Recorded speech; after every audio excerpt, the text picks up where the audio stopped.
명절 자리였습니다. 형제들이 모인 식사 자리에서 진우이가 이렇게 말했습니다.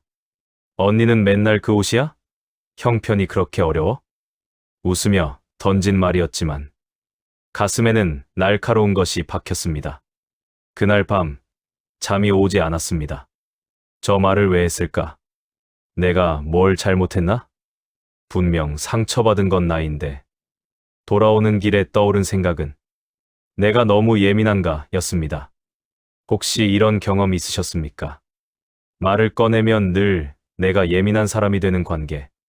상처를 받았다고 말하면 오히려 미안해지는 관계 말입니다.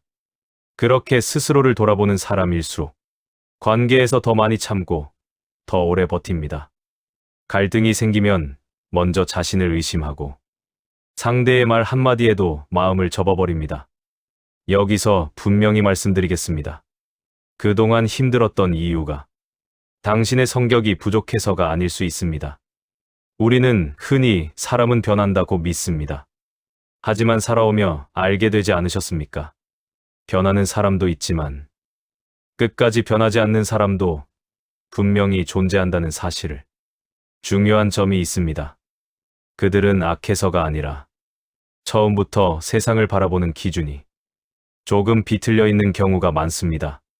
그래서 아무리 설명해도 통하지 않고 아무리 기다려도 같은 상처가 반복됩니다. 오늘 이 글에서 다룰 이야기는 누군가를 단죄하기 위한 기준이 아닙니다. 아, 그래서 힘들었구나 하고 자신을 이해하게 만드는 기준에 가깝습니다.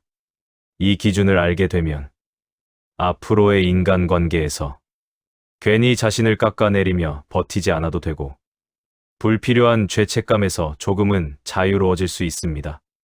그리고 무엇보다 구체적으로 어떻게 거리를 두어야 하는지도 함께 말씀드리겠습니다. 그럼 지금부터 본성이 삐뚤어진 사람들에게서 반복적으로 나타나는 특징을 살펴보겠습니다. 항상 내가 이해하는 쪽이 되는 관계. 처음에는 정말 몰랐습니다. 그 사람이 조금 거칠게 말해도 마음을 다치게 하는 말을 던져도 원래 저런 성격이니까 하며 넘겼습니다. 어느 명절이었습니다. 오랜만에 모인 형제자매 사이에서 한 사람이 이렇게 말했습니다. 너는 부모님 모시면서 뭐가 힘들어? 같이 사니까 편하잖아. 10년 넘게 병간호를 해온 사람에게 던진 말이었습니다. 분명 상처가 되었는데 그 사람은 태연하게 밥을 먹었습니다. 그 순간 이상한 감정이 올라왔습니다. 아픈 건 나인데 대화의 끝은 늘 내가 예민한 사람이 되어 있었습니다.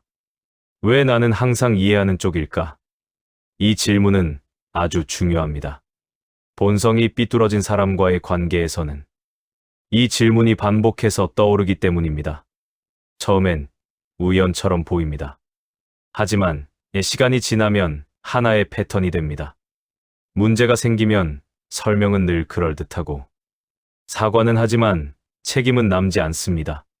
심리학에서는 이를 책임 전가형 성격 특성이라고 설명합니다. 미국 심리학회에서 발표한 연구에 따르면 갈등 상황에서 자신의 역할을 거의 인식하지 못하는 사람일수록 공감 능력이 낮고 대인관계 만족도가 주변 사람에게서 급격히 떨어진다고 합니다. 중요한 점은 이런 성향은 일시적인 기분 문제가 아니라 비교적 고정된 사고방식이라는 사실입니다. 그래서 이런 사람 곁에 오래 있으면 이상한 일이 벌어집니다. 상대의 말과 행동은 변하지 않는데 내 감정만 점점 작아집니다. 정상적인 관계에서는 상대의 말로 상처를 받았을 때 그럴 수도 있겠다는 반응이 돌아옵니다. 그러나 본성이 삐뚤어진 사람은 다릅니다. 그들은 상대의 감정을 이해하지 못하는 것이 아니라 이해할 필요를 느끼지 못합니다. 이 차이는 아주 큽니다.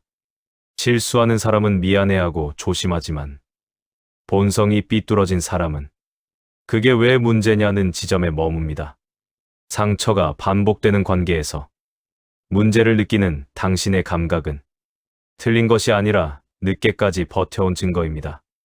다음 장에서는 이런 사람들이 공통적으로 보이는 더 분명한 행동 신호들을 살펴보겠습니다. 평소에는 문제 없어 보입니다. 말도 잘하고 사회생활도 무난해 보이고 겉으로 보면 괜찮은 사람처럼 느껴집니다. 그래서 더 헷갈립니다. 내가 예민한 건가? 하지만 결정적인 순간이 오면 그 사람의 본성은 숨지 않습니다. 예를 들어 이런 장면입니다. 부모님, 제사나 병원비 문제가 생겼을 때 형제 중 한 사람이 이렇게 말합니다. 나는 형편이 안 돼. 내가 알아서 해. 그러면서도 유산 이야기가 나오면 제일 먼저 목소리를 높입니다. 책임을 져야 할 순간, 관계의 무게를 나눠야 할 순간에 그들은 한 발 물러섭니다. 그건 내가 알아서 한 거잖아. 이 말이 왜 아픈지 아십니까? 그동안 함께 쌓아온 시간과 신뢰를 단 한 문장으로 지워버리기 때문입니다. 사회심리학에서는 이를 관계적 책임 회피라고 설명합니다. 영국의 한 연구에 따르면 자신의 행동이 타인에게 미친 영향을 의도와 결과로 나누어 해석하는 사람일수록 의도는 좋았다는 이유로 결과에 대한 책임을 느끼지 않는 경향이 강하다고 합니다.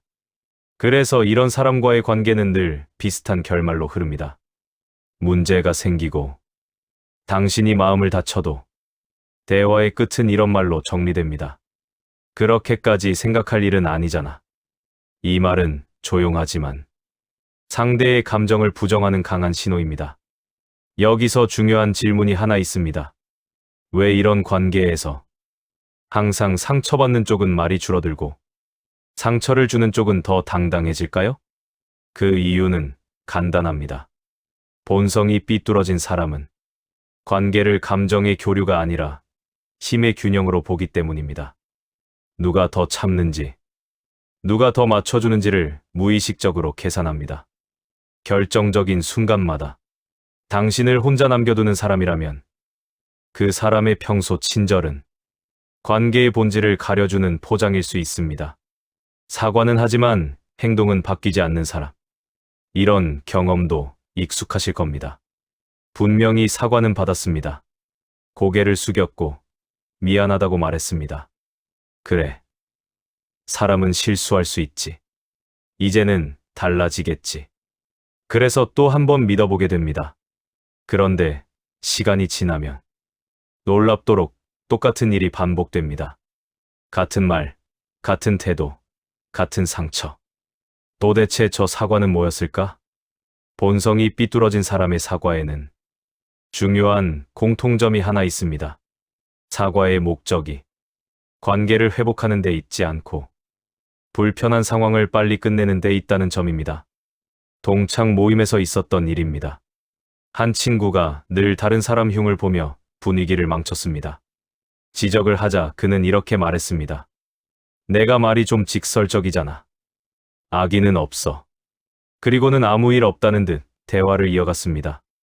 그 이후에도 말투는 바뀌지 않았고 사람들은 점점 그 친구 앞에서 입을 닫게 되었습니다.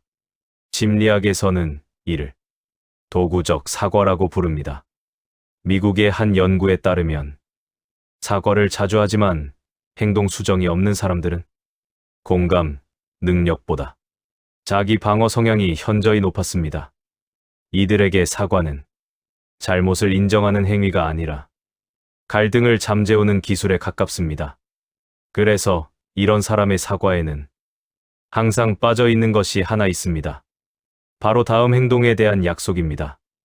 앞으로 이렇게 하겠다는 말이 없거나 있더라도 금방 잊힙니다. 사람은 깨닫지 못한 부분을 고치지 못합니다.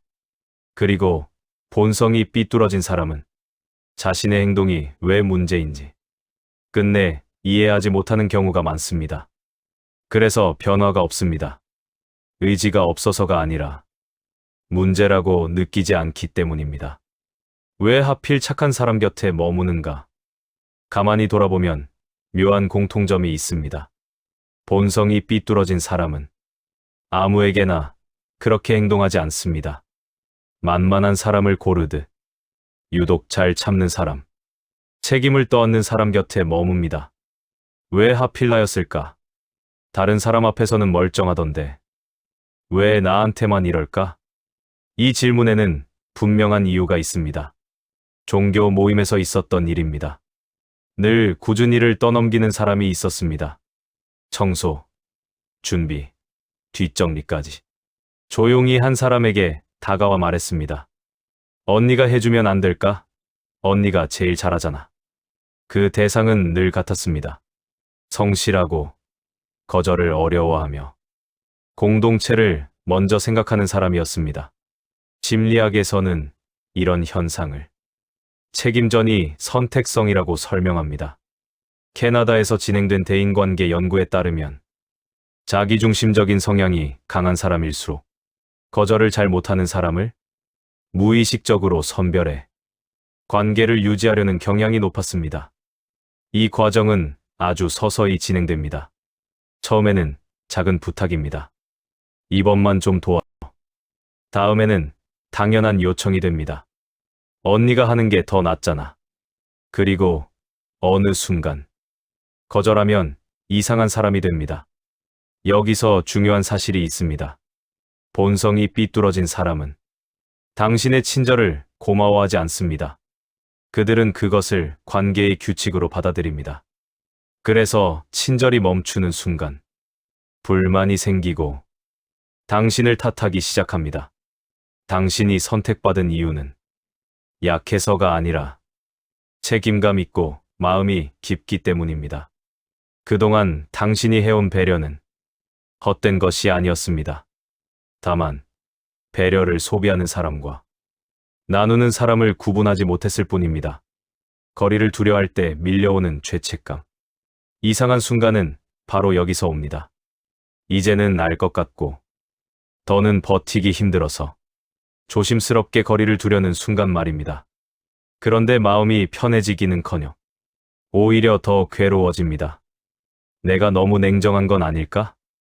이 나이에 사람 하나 못 품나? 그래도 저 사람도 힘들겠지. 이런 생각들이 밤마다 고개를 듭니다.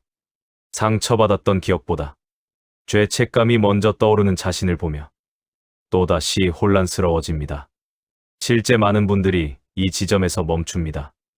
관계를 끄는 게 아니라 다시 원래 자리로 돌아갑니다.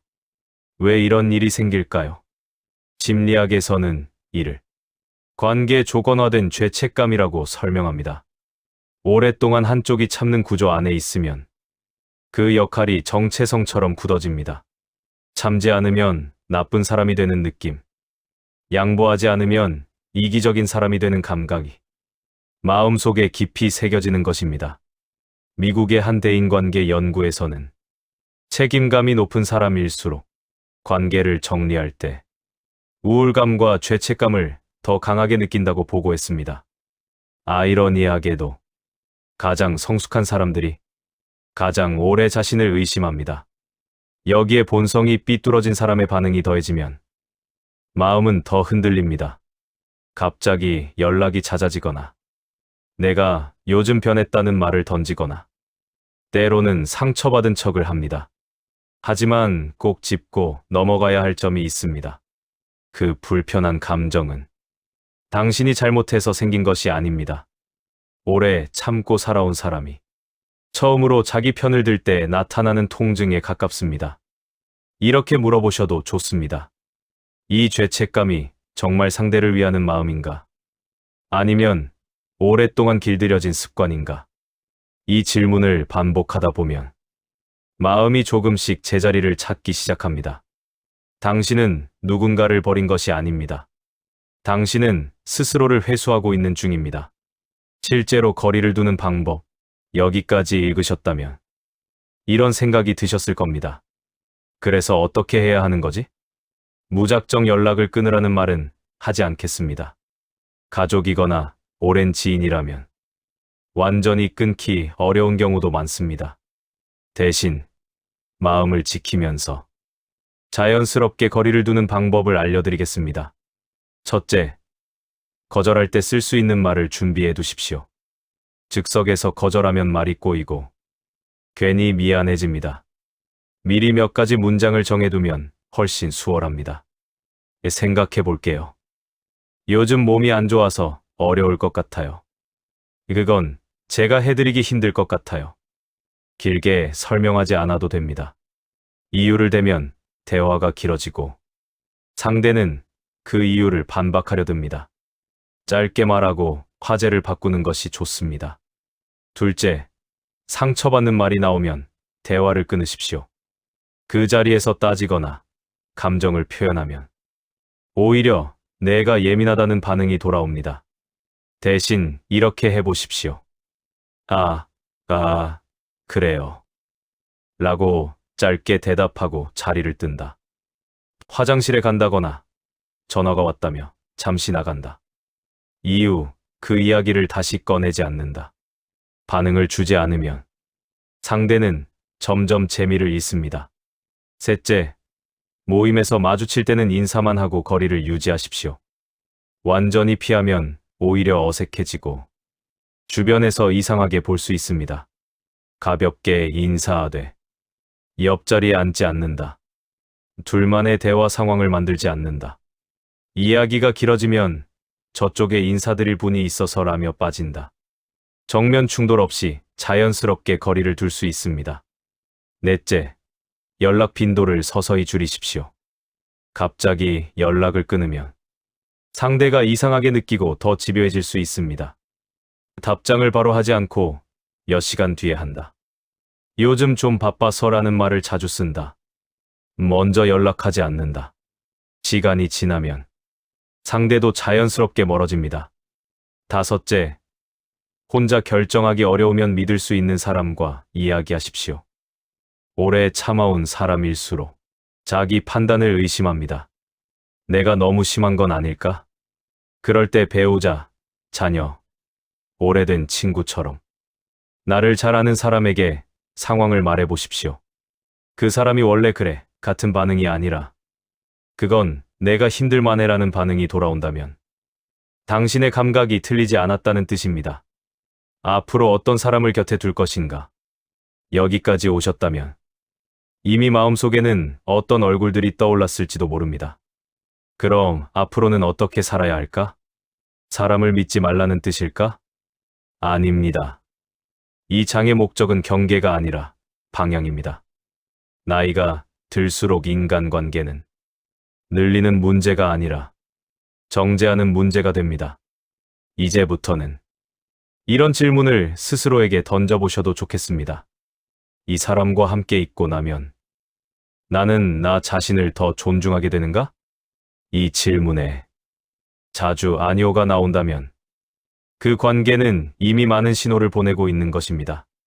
미국 하버드에서 진행된 장기 연구에 따르면 행복한 노년을 보내는 사람들의 공통점은 많은 인간관계가 아니라 정서적으로 안전한 관계의 비율이었습니다.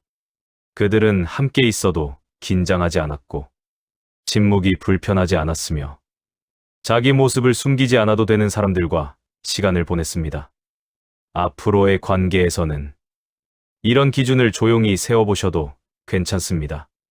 말을 꺼냈을 때 귀 기울이는 사람인가? 사과가 말로 끝나지 않고 행동으로 이어지는가? 내가 불편하다고 말해도 나를 이상한 사람으로 만들지 않는가? 이 기준은 까다로운 것이 아닙니다. 그저 정상적인 관계의 기본값입니다. 이제는 괜찮습니다. 모든 사람에게 이해받지 않아도 됩니다. 모든 관계를 끝까지 책임질 필요도 없습니다. 웃음이 줄지 않는 사람, 마음이 줄어들지 않는 사람, 자기 자신을 잃지 않게 해주는 사람만 곁에 두셔도 됩니다. 살아오며 우리는 사람 때문에 참 많은 고민을 해왔습니다. 말 한마디에 밤잠을 설쳤고 관계 하나 때문에 스스로를 수없이 돌아봤습니다. 그런 당신에게 이제는 이렇게 말해주고 싶습니다. 그동안의 혼란은 당신이 미숙해서가 아니라 너무 오래 성숙한 역할을 맡아왔기 때문이라고. 본성이 삐뚤어진 사람을 알아차리는 일은 누군가를 미워하기 위함이 아닙니다. 그저 더 이상 자기 자신을 의심하지 않기 위한 과정입니다. 이제는 괜찮습니다. 모든 사람을 이해하지 않아도 됩니다. 모든 관계를 끝까지 끌고 가지 않아도 됩니다. 당신의 마음을 소모시키는 사람보다 당신의 말을 가볍게 여기지 않는 사람, 함께 있고 나면 이유 없이 피곤해지는 관계보다 아무 말 하지 않아도 편안한 관계를 선택해도 됩니다. 그리고 혹시라도 이 글을 읽고 난 뒤 마음 한구석이 조금 아프다면 그 아픔은 실패의 증거가 아닙니다. 이제야 자신 편에 서기 시작했다는 신호입니다. 당신은 이미 충분히 애썼고 이미 충분히 사람을 부어봤습니다. 이제 남은 시간은 누군가의 본성을 감당하는 데 쓰지 말고 당신의 마음이 편안해지는 방향으로 조용히 사용하시길 바랍니다. 그 선택은 이기심이 아니라 지혜입니다.